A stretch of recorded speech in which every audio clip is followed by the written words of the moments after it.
Irmãos, abram suas Bíblias em Mateus capítulo 5.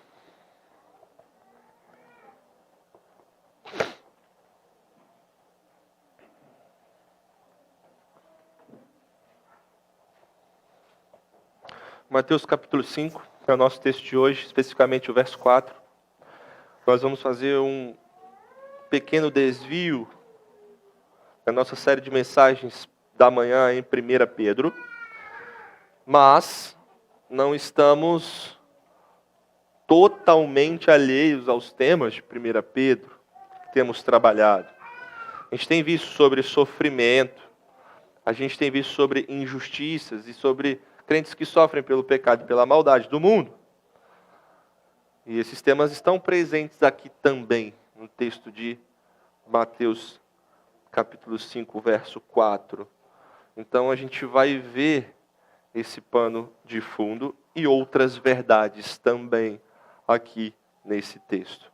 Na próxima semana nós voltamos, mais uma vez, para a série em 1 Pedro. Mateus, capítulo 5, verso 4 é o nosso texto de hoje. O título da mensagem é A Alegria dos que Choram. Isso mesmo. A alegria dos que choram. E diz assim a palavra do Senhor. Bem-aventurados os que choram, porque serão consolados. Vou ler mais uma vez. Bem-aventurados os que choram, porque serão consolados. Essa é a palavra de Deus. Vamos orar mais uma vez. Senhor, eis o teu povo, eis a tua palavra. É a palavra que sustenta a igreja. É o Senhor que sustenta a igreja por meio da palavra. Abençoa-nos, Senhor, e nos dê graça diante do texto sagrado, diante da revelação das Escrituras. Em nome de Jesus. Amém. Quero começar com uma pergunta para você hoje. E a pergunta é a seguinte: você chora? Com certeza, pastor. Várias respostas, né? É claro. As crianças podem dizer, é claro que eu choro. Quando a mamãe e o papai têm que me corrigir, e eles vão me disciplinam, eu vou lá e choro. Quando eu caio e me machuco, ou quando eu ainda sou um bebê, e estou na igreja insatisfeito com alguma coisa, eu vou lá e choro. Ou você que é adulto pode virar para mim e dizer, é claro, pastor, a minha vida é chorar. É o tempo todo. Eu choro por causa dos meus filhos, eu choro por causa do meu marido, eu choro por causa da minha esposa. Eu choro por causa do trabalho. Eu choro pelas dificuldades que eu encontro no dia a dia. Eu choro na faculdade, eu choro indo para a escola, eu choro voltando da escola. Eu choro porque eu não tenho dinheiro. Eu choro porque o dinheiro é pouco, porque falta, porque sobra. Não, porque sobra não, né? A gente não chora por isso. Mas você vai dizer, claro que eu choro. Só que eu não estou falando desse choro. Na verdade, eu estou falando do choro daqui de Mateus 5, 4. Então eu vou refazer a pergunta. Você chora? Chorar de verdade mesmo. Aí você vai me fazer outra pergunta, né? Então o que você quer dizer com chorar? Ou o que quer dizer chorar, segundo Mateus 5, 4? É isso que a gente vai ver na pregação de hoje. Nessa pequena parte do Sermão do Monte, nós veremos a relação entre felicidade divina, e tristeza piedosa. E nós vamos aprender que felizes são os que choram, porque eles serão consolados. Mais uma vez, vou repetir para você o resumo da mensagem de hoje. Essa pequena parte do Sermão da Montanha. Nós veremos a relação entre felicidade divina e tristeza piedosa. E nós vamos aprender que felizes são os que choram, porque eles serão consolados. E a gente vai entender o que significa esse choro no decorrer do sermão. Antes, eu preciso te contextualizar e te mostrar aonde nós estamos pisando aqui. E você precisa compreender algumas coisas importantes a respeito do Sermão do Monte, e eu vou fazer isso agora. Veja, nós estamos em Mateus 5. Nós estamos pisando no terreno onde foi proferido o maior e melhor sermão da história.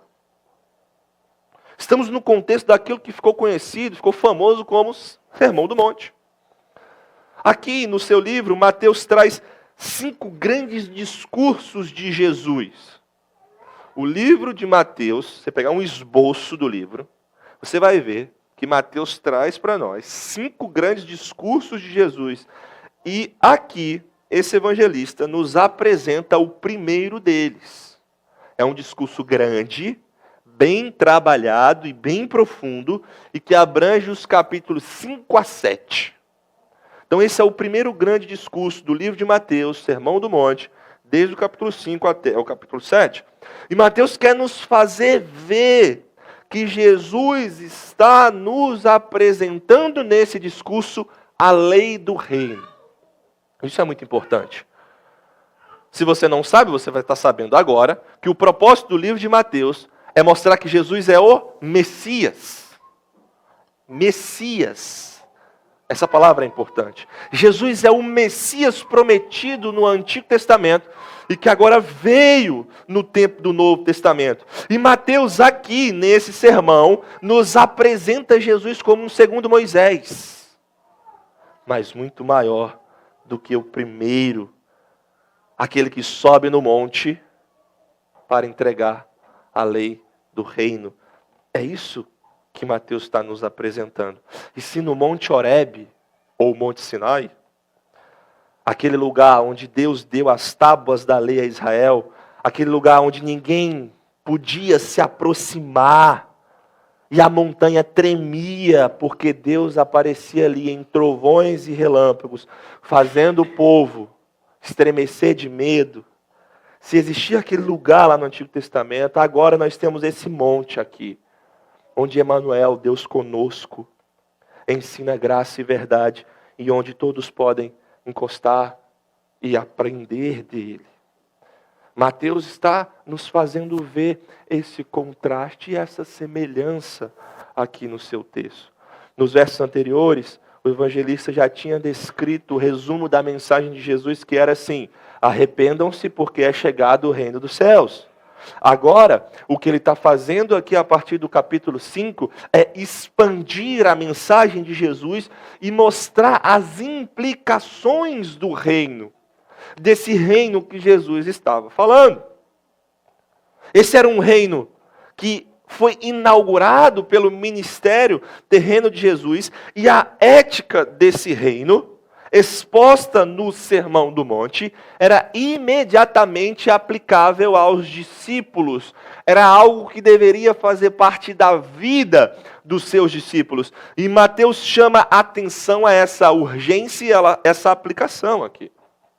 Mas tem um ponto essencial, um ponto fundamental, que é o de que nós devemos nos precaver de alguns erros na leitura, na interpretação do Sermão do Monte. O primeiro deles é daqueles que dizem que nenhum mandamento ético desse sermão se aplica a nós, porque o reino ainda não foi plenamente estabelecido. A gente tem que se precaver desse erro, enxergar que todo o conteúdo do Sermão do Monte é aplicável aos crentes e faz parte do aspecto presente do reino que já foi inaugurado, mas ainda não consumado em sua plenitude.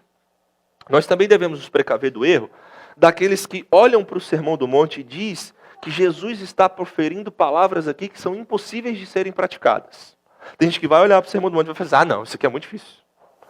Olha só isso. Se olhar para a mulher com intenção impura, já pecou, é impossível. Não tem como. Isso é um erro, a gente tem que se precaver desse erro. Então, se a gente não é impossível de praticar, a gente não pode fazer, é o que eles dizem. Ou daqueles que encaram Mateus 5 a 7 de modo legalista, achando que é na força do braço que vão conseguir realizar as coisas descritas aqui. Tem que ficar bem claro para nós que da mesma forma que Jesus proclamou essas palavras, ele também proclamou o poder transformador do reino de Deus, que transforma os crentes, que capacita os crentes para viverem de acordo à ética do reino. Nenhum homem pode pensar que vai fazer as coisas descritas aqui no Sermão do Monte pela força do próprio braço. É um erro pensar assim. E nós devemos nos precaver disso. Todas as bem-aventuranças não podem ser vividas à parte da graça de Deus. Essa é a forma correta de nós encararmos esses ensinamentos. E o último erro que nós devemos nos precaver é que temos que tomar muito cuidado com aqueles que dizem que o conteúdo do Sermão do Monte está ensinando um evangelho social. Tem gente que vai falar assim. Está dizendo que Jesus aqui está ensinando comportamentos, práticas à igreja, para que a igreja viva bem, para que a igreja faça bem à sociedade. Isso é muito sedutor, mas é falso. É falso porque a ética de Jesus está profundamente ligada à redenção pessoal, à transformação do coração. O evangelho ele não diz respeito só a comportamento, só a igreja fazer o bem. Mas, primariamente, o evangelho fala de transformação do coração e perdão dos pecados. Essa é a mensagem verdadeira. Jesus não morreu meramente para você dar dinheiro aos pobres e preservar o meio ambiente. Jesus morreu para te libertar do pecado e do inferno. E para te fazer dele para todo sempre. Essa é a mensagem verdadeira. É assim que nós devemos encarar. E a cena que está aqui diante de nós, de Mateus 5, é a seguinte. Jesus está em um ponto da Galileia. Ele escolhe o lugar em que há um monte, uma montanha, e tem uma multidão o seguindo. E ao ver aquela multidão, ao ver os seus discípulos, Jesus encontra uma boa oportunidade para ensiná-los. Ele sobe no monte, ele se assenta ali e os seus discípulos se aproximam dele. É importante a gente ver isso. Os discípulos de Jesus que se aproximam dele. E então Jesus passa a ensiná-los. Normalmente a prática da época era ficar de pé quando se lia as Escrituras. Então quando o mestre ia ler as Escrituras e explicar as Escrituras em público, ele normalmente se colocava de pé para fazer isso. Porém, os mestres mais respeitados, eles costumavam se assentar para explicar o texto, e os seus discípulos sentavam a seus pés, para ouvir com muita atenção aquilo que seria dito. E é exatamente isso que acontece aqui, na ocasião do Sermão do Monte. E Jesus passa a ensinar os seus discípulos, que estão sentados aos seus pés, e mostrar que o reino de Deus é um reino de ponta cabeça. A pirâmide do reino de Deus é uma pirâmide invertida. Muitos judeus naquele tempo criam que o reino seria inaugurado, seria alcançado por meio de guerra, pelo uso de armas. Mas o que Jesus está fazendo aqui? Jesus está prometendo o reino aos pobres. Jesus está prometendo o reino aos mansos, aos pacificadores. Jesus está prometendo o reino àqueles que nada têm, segundo a lógica do mundo. E ele diz que felizes são os que choram. Felizes são aqueles que abrem mão dos seus direitos, aquele que acolhe o necessitado, aquele que não nutre mágoa e nem inimizade com as pessoas. Feliz é o que busca santidade em um mundo corrompido. Feliz é aquele que é perseguido por causa da justiça e não faz justiça com as próprias mãos. Nem gosta de se posar como bom moço, como herói da sociedade, como benemérito da sociedade. Feliz são aqueles que se derramam diante de Deus, em dependência e confiança e felicidade. Esse é o negócio de Jesus aqui no Sermão do Monte. E uma felicidade que brota da consciente e consistente relação com Deus, de uma correta relação com o Senhor. Por isso é que as duas primeiras bem-aventuranças, a do versículo 3, que fala dos pobres de espírito, e a do versículo 4, que fala dos que choram, mostram a maneira correta de nos aproximarmos de Deus. A maneira correta de você se aproximar de Deus é sabendo que você é um pobre de espírito e chorando. É isso que o Sermão do Monte está dizendo para nós. São conceitos que vão na contramão do mundo. E um comentarista chamado William Hendrickson, ele disse que cada uma dessas bem-aventuranças aqui, elas se dividem em 3 partes. A primeira parte é a atribuição de uma bênção. É dito, bem-aventurado. Então, essa é a primeira parte.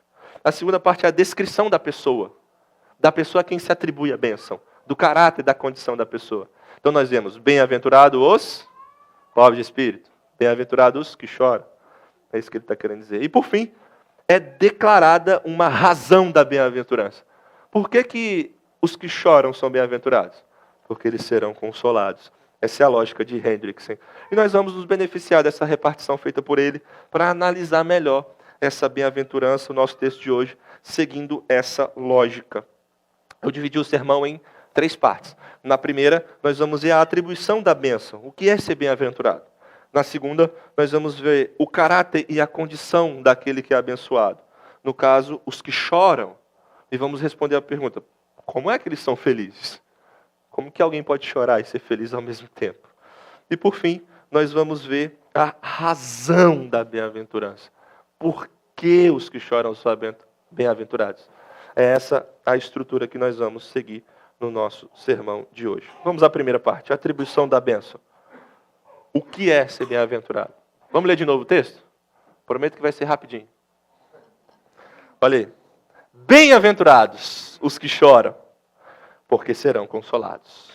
Bem-aventurado, Macários, é a palavra aqui do grego.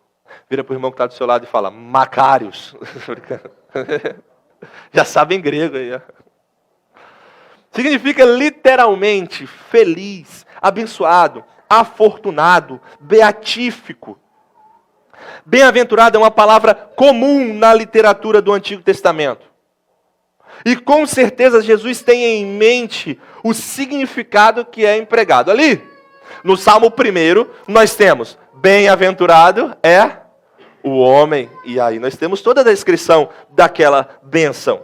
É um termo que também aparece na literatura grega clássica, na Septuaginta, ou seja, na tradução grega do Antigo Testamento, e em outras partes do Novo Testamento também. Por conta do significado, ser feliz, afortunado, abençoado, algumas tradições da Bíblia trazem, ao invés de bem-aventurado, a expressão, a palavra feliz para traduzir o termo. Só que eu penso que isso é muito insatisfatório. Porque feliz não capta a profundidade espiritual que envolve o ser bem-aventurado. Porque bem-aventurado não é só um estado emocional de alguém que está feliz.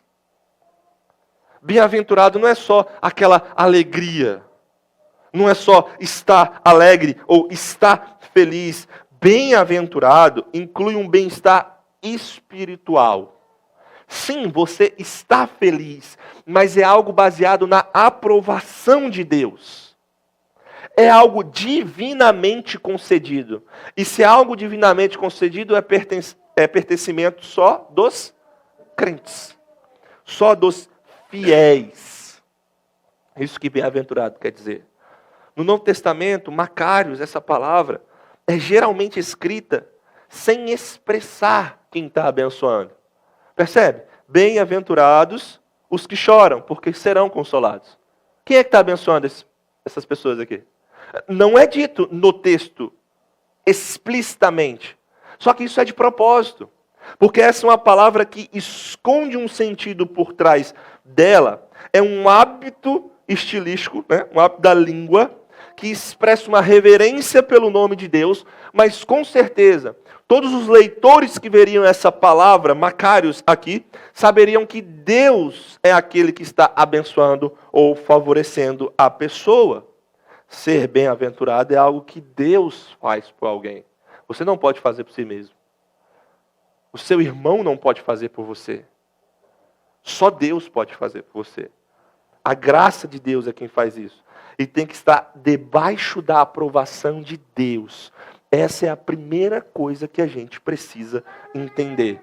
A atribuição da bênção. O ser bem-aventurado é algo que só Deus faz. Está debaixo da aprovação dele. E aqui nós temos a nossa primeira aplicação. Perceba que no final das contas, o que vale é o que Deus chama de bênção. Perceba isso. O que vale, no final das contas, é o que Deus aprova. E o que Deus dá de presente para nós. O que vale é o que Deus olha e diz assim, bênção. É o que Deus olha e diz assim, abençoado. No final das contas, É isso que vale. Todo mundo está correndo por aí em busca da felicidade. O problema é que o mundo faz isso à parte de Deus. O mundo busca isso à parte de Deus. Mas o crente sabe que o caminho da felicidade passa pela bênção divina, passa pela mão de Deus, passa por aquilo que Deus aprova, passa pelo veredito do Senhor, pelo que Ele faz em nós e naquilo que Ele chama de felicidade. É por isso que quando nós vamos para a Escritura, e nós vemos os relatos daqueles que andaram com Deus, muitas vezes a gente tem dificuldade de entender. Por quê? Porque Paulo pode dizer assim, tudo posso naquele que me fortalece. Alegrai-vos, mais uma vez digo, alegrai-vos. Mas fala, como é que esse homem pode se alegrar? Como é que esse homem pode dizer que está feliz? Que ele pode tudo? Que ele está grato diante de Deus? Se eu já vi a descrição de tudo que ele sofreu. Porque a nossa mente é muito fixada nas coisas dessa terra. E nós achamos que felicidade é algo que nós fazemos, ou que o meio proporciona para nós, sendo que felicidade verdadeira é algo que Deus faz, que Deus dá, que Deus concede. Então, por muitas vezes, o crente, o cristão, vai estar passando sofrimentos, dores, privações, mas ele não é falso nem soberbo se ele virar e dizer, não, mas eu estou alegre, feliz, grato, satisfeito, vivendo diante do Senhor. Não é soberbo. Na verdade, essa pessoa captou o sentido da Escritura e é assim que nós devemos olhar para a Escritura. O que vale é o que Deus chama de bênção, é o que Deus aprova e dá de presente a nós, amém? Segunda parte do sermão, o caráter e a condição, a descrição daqueles que recebem a bênção. E nós temos que os que recebem a bênção, segundo esse texto, são aqueles que choram. Olha de novo o verso 4. Bem-aventurados os que choram. Poderíamos botar assim, bem-aventurados os chorões. Pode ser colocado assim também. Bem-aventurados os chorões, porque serão consolados. E a pergunta que nós queremos responder aqui é como que isso é possível? Como são felizes os que choram? Veja algumas coisas antes de respondermos essa pergunta. A palavra chorar aqui, pentontes. Olhe para o seu irmão e diga, pentontes.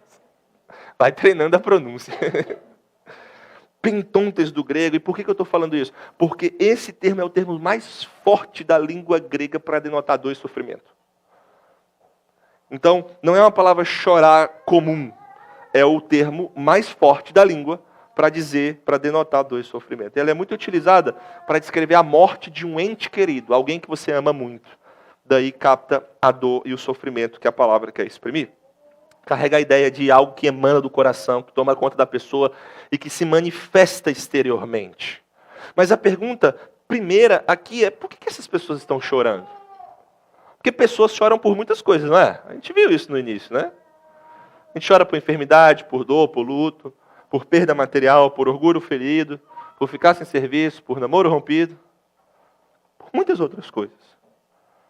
Nós choramos por várias ocasiões e por vários motivos.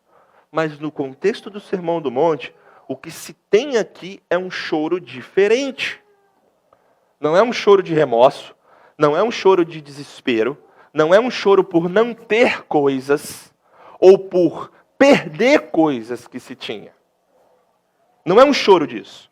Não é um choro por causa da consequência dos seus atos, sejam eles bons ou ruins. Não é nada disso. O que temos aqui é um choro, é um pranto daqueles que reconhecem a sua falência espiritual diante de Deus. E que também anseiam por fome e sede de justiça. O choro de Mateus 5:4 é um choro daqueles que reconhecem a sua falência espiritual e daqueles que sentem fome e sede de justiça. Entenderam, crianças? Vocês estão prestando atenção? Não é um choro de alguém que é corrigido e chora. Não é um choro de alguém que cai no chão, rala o joelho e chora. É um choro de alguém que reconhece que não é nada diante de Deus. E que também anseia por fome e sede de justiça. Perceba que há um significado em duas partes. Primeiro, eles estão chorando porque sentem o pecado e miséria do seu próprio coração. Mas não está só limitado a isso. Em segundo, nós vemos também que eles choram por causa da maldade e sofrimento que vêm, que passam no mundo. Mas é muito importante você notar que não é um pranto centrado em si mesmo. Essa é a coisa mais importante desse choro. Não é um choro centrado primariamente na minha dor, no meu sofrimento. É um choro centrado em Deus. É um choro porque eu vi quem eu sou diante de Deus. E porque o mundo à minha volta não reconhece a glória de Deus. É um mundo que é perdido. É um mundo que está de forma ímpia, de forma maldosa no seu relacionamento com o Senhor. E por conta disso faz todas as abominações que faz. Então, eu estou vendo isso, reconhecendo essas duas coisas e eu choro diante do Senhor. Por isso, como diz o Salmo 119, 136, torrente de água nascem dos meus olhos porque os homens não guardam a tua lei, Senhor. Eles choram por causa do pecado e eles choram pela falha da humanidade e da glória a Deus, pelo pecado do mundo. Existe esse choro daquele que contempla o seu próprio coração e daquele que também contempla a maldade à sua volta. Cristo foi um homem de dores, nós vemos isso na Escritura. E ele também chorou por conta dos efeitos do pecado na criação. Em específico, nós temos o texto em que ele chora pela morte do seu amigo Lázaro. Então, esse sofrimento causado no mundo é algo que também faz parte da vida do crente. Deixa eu ilustrar para você aqui em duas partes o que eu acabei de dizer. Primeira coisa, uma parte desse choro é aquele choro quando você recebe uma notícia terrível de alguém que você nem conhece. Você vê no noticiário, você lê um jornal ou num site da internet. E aí você vê aquela notícia terrível onde a maldade humana chega a um grau tão elevado. E você vê gente inocente sofrendo por aquilo. Aí diante daquela maldade o seu coração chora. Esse é uma parte, da definição desses que choram aqui. E aí é nesse momento que você sente fome e sede de justiça. Você já teve aquela sensação de ver uma notícia triste, terrível mesmo, onde o pecado do ser humano é colocado de uma forma tão elevada e você fala assim: ah, Senhor, volta logo. Ah, Deus, olha essa criança. Ah, Senhor, olha essa mãe. Olha esse pai. Olha essa família. Ah, Senhor, consuma o teu reino. Vem nos buscar, Senhor. Faz justiça logo. É esse choro aqui. Uma parte é esse choro. Às vezes você mesmo é a pessoa que sofre no mundo caído. É alvo de homens perversos. E é alvo por viver numa terra contaminada pelo pecado. E aí essa maldade também acaba encostando em você. E aí você chora. Essa é a primeira parte do choro. Deixa eu continuar ilustrando e te mostrar a outra parte do choro. A outra parte do choro é quando você está sujo. Você está sujo. Só que você não viu o quanto você está sujo. E isso acontece muito no relacionamento entre mães e filhos. A minha mãe era uma mestre em me mostrar isso. Então eu estou sujo e eu acho que eu estou limpo. Esse é o ponto. E aí eu chego em casa, depois daquele futebol no terrão, e eu falo assim: eu acho que se eu só limpar meu pé, eu estou bem. Então, eu deixo a minha chuteira ou o meu tênis do lado de fora de casa, E eu penso, se eu só limpar o meu pé, eu estou bem. Aí eu já vou direto para a cama. Aí eu limpo o pé, e eu entro em casa, e eu estou direcionado a ir para a minha cama, que a minha mãe arrumou, e na qual ela acabou de limpar. E aí quando eu estou indo, a minha mãe, para onde você vai com essa imundícia? E ela me pega, e eu digo assim, não mãe, mas eu já lavei o pé. Ela, e isso aqui? Então ela liga a luz, ela me bota na frente do espelho, e ela diz, olha como é que você está sujo. E eu digo, realmente eu estou assim mesmo, eu estou sujo. Agora, pense que não é minha mãe que está fazendo isso. Pense que é Deus quem está fazendo isso. E aí você está caminhando na vida cristã. E você ainda não se viu direito. E aí a luz da glória de Deus, ela vem diante de você. E ela mostra claramente quem você é. Só que você é crente, você não foge. Porque o crente não foge de Deus. Jonas fugiu, né? Mas depois ele voltou. O crente não vai para longe do Senhor. O Senhor vai atrás dele até ele voltar. Então, você está diante da luz da glória de Deus e você vê o quanto Deus é puro. O quanto Deus é santo. E aquela luz reflete e te mostra o quanto você não é. Então você chora. Então você se derrama diante dele. E aqui nós temos um paradoxo. Um paradoxo. Porque o texto diz que felizes são os infelizes. Que felizes são os que choram. É isso que o texto está dizendo. Bem-aventurados tristes, aqueles que lamentam, aqueles que choram. E aí você fala, como que a gente resolve isso? E perceba que está na contramão do mundo. Porque o mundo ele está constantemente fugindo do choro, do lamento, da dor, do sofrimento. O mundo quer te embriagar com prazeres, com diversão, com entretenimento, com distrações. É isso que o mundo quer te embriagar. E aí o Senhor vem e diz, felizes são os tristes. Felizes os que choram, porque eles serão consolados. E o que quer dizer isso? Como essas pessoas podem ser felizes? Isso é um paradoxo. Crianças, vocês sabem o que é um paradoxo? Quem sabe o que é um paradoxo? Ninguém sabe o que é um paradoxo? Então vou ter que explicar o que é um paradoxo.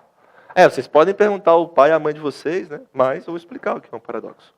Um paradoxo são duas coisas colocadas lado a lado numa afirmação que parecem contraditórias, mas que não é.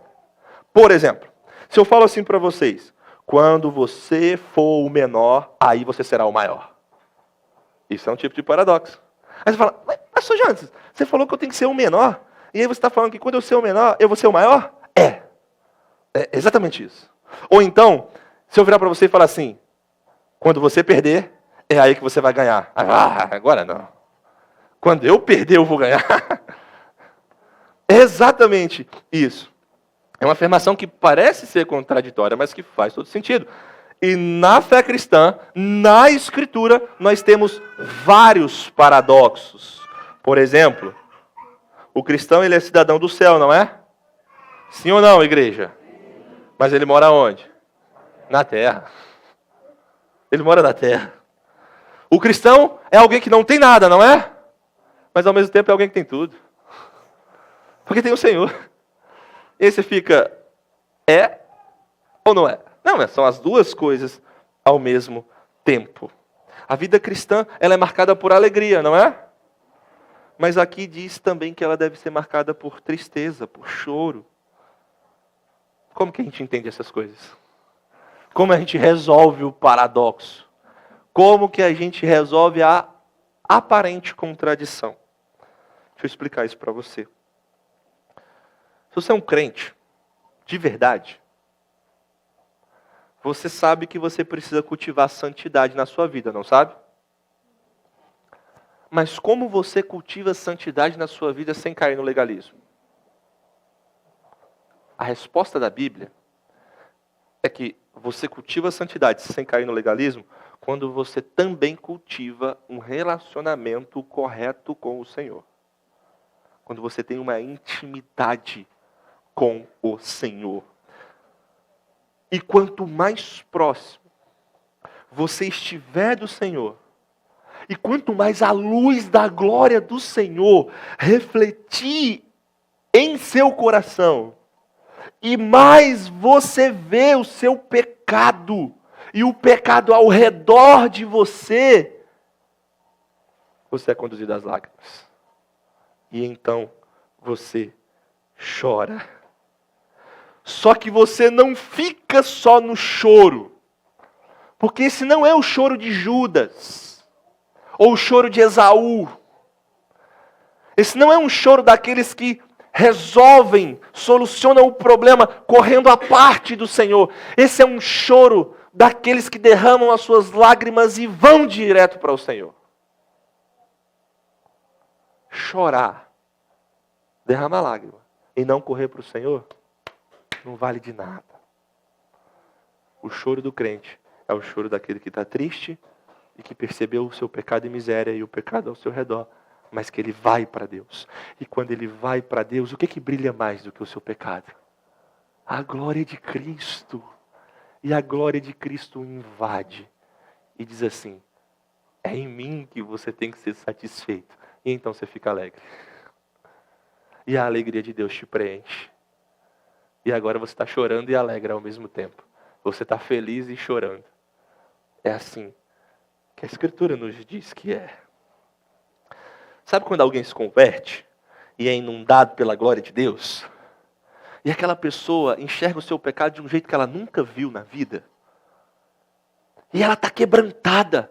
E ela sente um negócio forte e poderoso. E ela se coloca diante de Deus em humilhação, em lágrimas, em temor. E ela diz: Senhor, eu preciso de Ti. É isso que está acontecendo aqui. Mas não é só para alguém que acabou de se converter. Essa também deve ser a marca de uma caminhada cristã madura. Quando nós vemos mais de quem Deus é, quando nós vemos mais da glória de Deus, da beleza de Deus, e então nós vemos mais de nós mesmos, e nós somos levados a mais quebrantamento, e a mais choro, e a ver o quanto o Senhor é maravilhoso, e o quanto nós não somos, mas ao mesmo tempo, nós somos levados a sermos preenchidos com a beleza que vem dEle, com a glória que vem dEle, com a satisfação em Cristo Jesus. Porque eu não sou bom, mas Cristo é maravilhoso. E então eu estou alegre e chorando ao mesmo tempo. Sabe aquela experiência de alguém que está chegando numa igreja saudável? E aí ele é exposto à pregação fiel do Evangelho? Aí a pessoa fala assim: eu nunca fui crente. Ai, meu Deus. Eu não cria. Lá atrás eu não cria, pastor. Eu tenho certeza, me batiza. Me batiza. Isso não acontece aqui, né? Acontece. Acontece sim. A pessoa, ela está sendo exposta à luz de Cristo na palavra.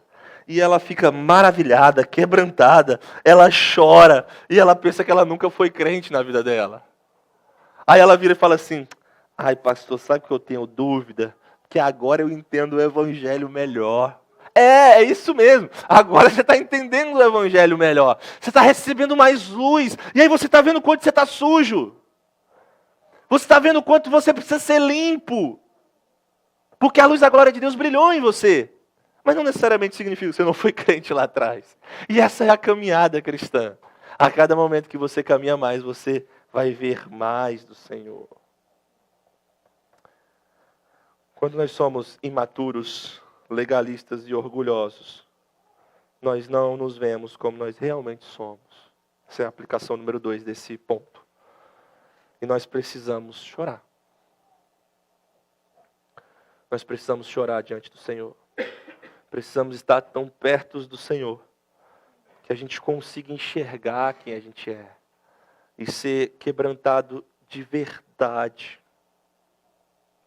Sabe aquele irmão que chega na igreja, ele fala assim: ninguém está enxergando o que eu estou enxergando. Eu tenho um jeito melhor de fazer essas coisas acontecer. Eu acho que o pastor ainda não viu. Eu acho que o pastor que está aí há 30, 40 anos, pregando o evangelho, caminhando com Cristo fielmente, ainda não enxergou o que eu cheguei.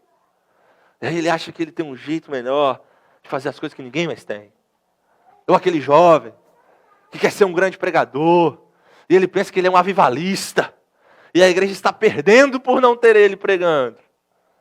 Ou aquela irmã da igreja que chega e fala, eu acho que esse grupo de senhoras precisa mudar. Eu acho que a organização não está tão boa. Eu tenho um jeito melhor de fazer essas coisas. Sabe aquela pessoa assim? O que ela precisa? Ela precisa chorar. Ela precisa chorar. Ela precisa ver a luz da glória de Deus na vida dela. Ela enxergar quem ela realmente é. E ela se maravilhar diante do Senhor. E se tornar humilde. E esperar. E se ela é tudo isso mesmo, e se ela pode ser tão útil assim, que as pessoas reconheçam isso nela. E não que ela fique alardeando isso por aí. O Senhor nos enche, irmãos, depois de nos esvaziar. E Deus vai levar você até esse lugar, se você é de fato um cristão. Para que você possa ser bem-aventurado. E para que você possa chorar. Esse foi o nosso ponto 2. Ponto 3, último. A declaração da razão da bem-aventurança.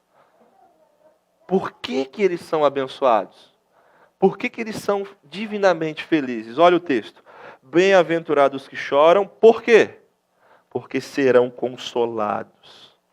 É para ficar bem claro, a bem-aventurança do cristão não consiste em simplesmente chorar. Muita gente chora por aí, a gente já viu isso. A bem-aventurança do cristão consiste no serão consolados. A tristeza piedosa faz você olhar para Deus. Deus, por sua vez, confere consolo a todos aqueles que buscam a Ele. Então não é simplesmente chorar por aí, falar, não, eu sou bem-aventurado que eu estou chorando. Não é essa a bem-aventurança. A bem-aventurança é o choro que leva ao consolo. Porque é assim que o Senhor trata aqueles que vão até Ele. E mais, a bênção do cristão consiste não só no consolo aqui e agora, mas também na promessa de consolo eterno e completo. Então o Senhor diz assim, vocês serão consolados. E essa é uma bênção que você tem que pegar e abraçar. Mas serão consolados não é só para essa vida.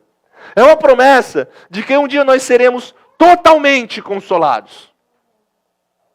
Perfeitamente consolados diante do Senhor. E deixa eu te dar outro exemplo para ilustrar o que eu quero dizer. Crianças, prestem atenção nesse exemplo, que eu acho que isso também é comum a vocês. Quando eu era criança, e eu caía no chão, e eu me machucava, ou quando eu me sentia envergonhado, eu começava a chorar. E quando eu começava a chorar, eu corria para onde? Para os braços do meu pai. E meu pai é um homem grande. As mãos do meu pai são grandes. E eu tinha muita convicção disso. Mas aquelas mesmas mãos que me corrigiam, também me abraçavam quando eu estava chorando. E eu corria para os braços dele, e ele fazia assim, e me envolvia em seus braços, e me abraçava. E ali o que ele fazia era esperar e me acalentar. Então eu ficava ali. Eu era consolado pelo meu pai. Eu esperava o choro passar. E aí depois de estar recuperado, eu ia brincar de novo, eu saía dali. Mas o meu pai sabia, e eu também sabia, que eu ia voltar a chorar de novo, né? Ele não tinha como me consolar para sempre. Mas sabe qual é a maravilha da promessa de Jesus aqui? É que Ele pode consolar para sempre. Ele pode. E toda vez que você vai para os braços dele em busca de consolo, e ele te envolve em seus braços, e você é acalentado ali, é como se você saísse dali com alguém reverberando em seu ouvido. Um dia você vai ser consolado para sempre. Essa é a diferença. E é isso que está sendo dito aqui nessa bem-aventurança. Mateus quer passar para nós, quer que nós entendamos que um dia o nosso consolo vai ser totalmente consumado. e será eterno, e porá toda lágrima, e porá fim a toda lágrima.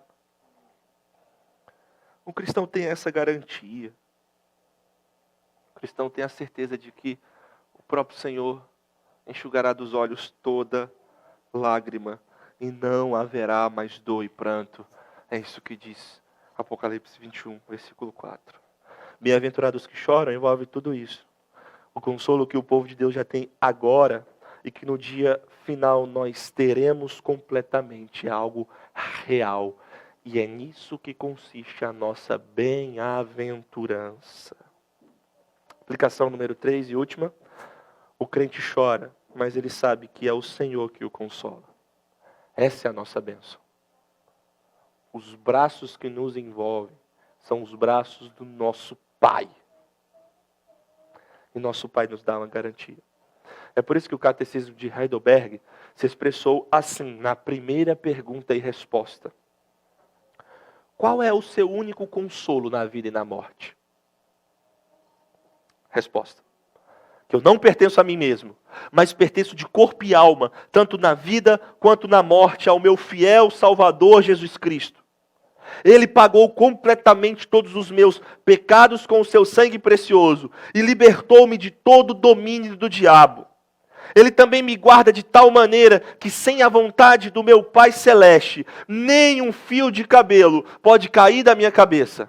Na verdade, todas as coisas cooperam para a minha salvação. Por isso, pelo seu Espírito Santo, Ele também me assegura a vida eterna e faz-me disposto e pronto de coração para viver para Ele de agora em diante. Esse é o meu consolo na vida e na morte. Aleluia. Essa é a nossa bem-aventurança. Um dia, encerrando já o sermão de hoje, um bom velhinho, e não é o Papai Noel, crianças. Na verdade, eu vou contar um segredo para vocês. Papai Noel nem existe. Sabia disso, Lucas? Sabia disso, Miguel? Eu sei que às vezes vocês ficam achando que existe, mas saibam que não existe. Tá bom? Não existe. Mas um dia, um bom velhinho, que não é o Papai Noel, mas um bom velhinho de verdade, alguém que a Bíblia descreve como sendo justo e piedoso, e que esperava a consolação de Israel, e que o Espírito Santo estava sobre ele. Seu nome era Simeão. E um dia esse bom velhinho Simeão disse assim: agora, Senhor, podes despedir em paz o teu servo, segundo a tua palavra, porque os meus olhos já viram a tua salvação, a qual preparaste diante de todos os povos, luz para a revelação aos gentios e para a glória do teu povo de Israel. Ele disse essas palavras quando ele viu e ele tomou o menino Jesus em seus braços. Para Simeão, Jesus era consolação, com C maiúsculo. E olha que ele nem esperou para ver o menino crescido e pregar o sermão do monte. Mas Simeão captou a ideia de Mateus 5,4. Para todo aquele que crê, Cristo Jesus é consolação. Consolação com C maiúsculo. Toda a vida e toda a obra de Cristo. Pelas pisaduras do Senhor nós fomos sarados. E pela vitória do Senhor na cruz nós encontramos redenção. Existe alegria para os que choram porque Jesus é o nosso consolo. Jesus é a alegria dos que choram. E é isso que a igreja deve se regozijar para todo sempre. Vamos orar?